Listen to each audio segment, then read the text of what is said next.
no, that's not my girl. That's not my girlfriend.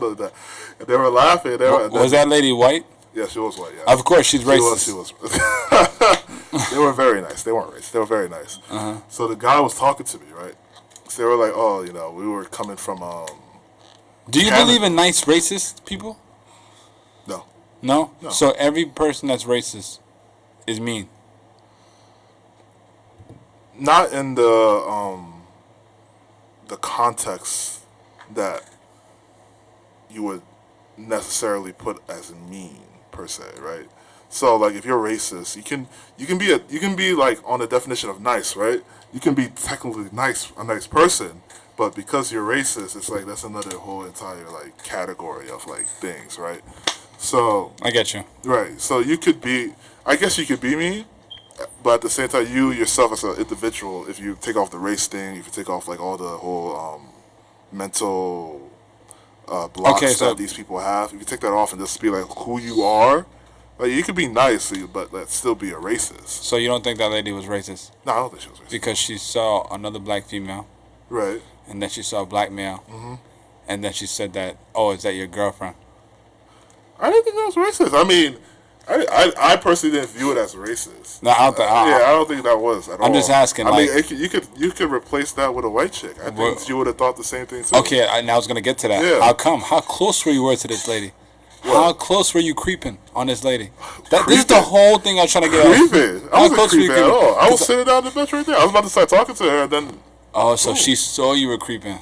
She saw I was creeping. Are we defining this as creeping?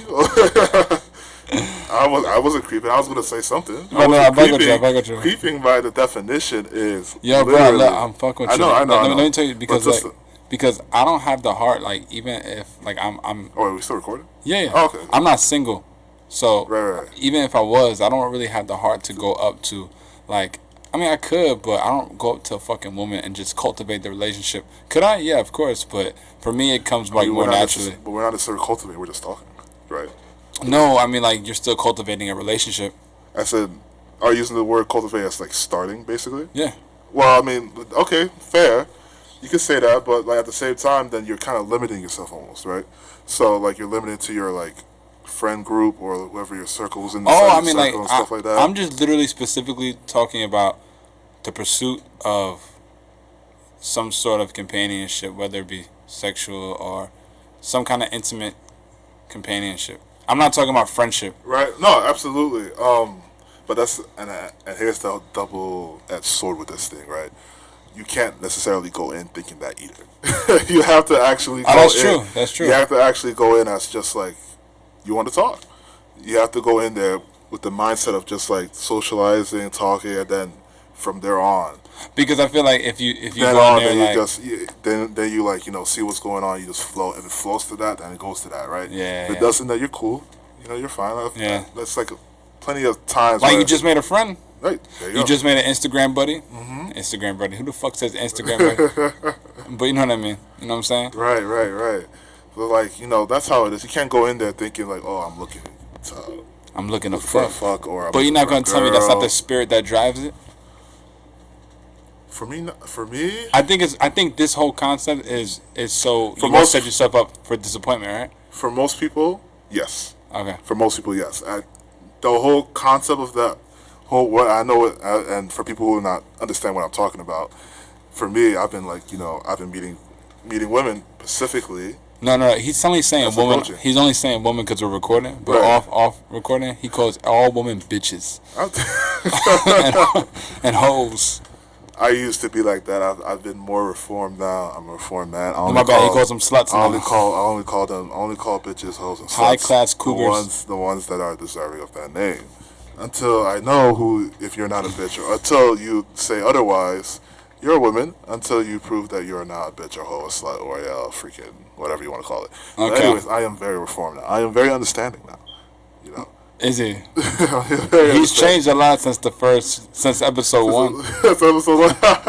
And episode 1 was like a year and change ago. But no. Right. So part of that, you can't think going into it like, yeah, I'm trying to sleep with this chick, or I'm trying to like have a girl, trying to make her my girl, because then that's setting yourself up for failure. Yeah. You're jumping the gun now. You're going to like step 20 where you're still trying to get past step 0. You Yeah, know what I mean? yeah. So instead of that, you got to go in just socialize. Just talk, actually have a good time. Like enjoy people. Like you'll be surprised. Like you actually meet a lot of interesting folks, and like going on. What are you looking at? I'm just looking. Oh, you just looking? Yeah, I'm just I was like, looking. what the fuck's going on? Guys? No, I'm just looking. Oh, okay, yeah, but like you actually have to have a good time, like enjoy yourself, and you'll be surprised how amazing certain people's lives are, and like people are just being regular people, just trying to make it out here in New York City. So yeah. And this is the best place to do it. Oh, absolutely. I mean, I'm only saying that because I've literally never left the city of New York my entire life.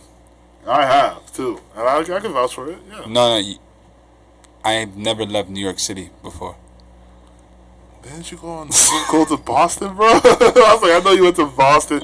You were in New Jersey not too long ago. What are you talking about? No. What are you talking about? You got the wrong guy. The wrong guy? Was I talking to like Raymond Jr. or something? My son. Your son? You were talking to my twin. Your twin?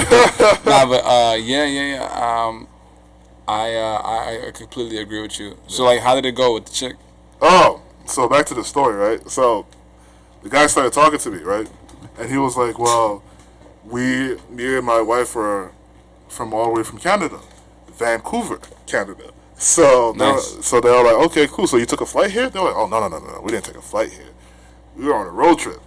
So they were like, we drove from Vancouver down into the West Coast. Nice. All of it.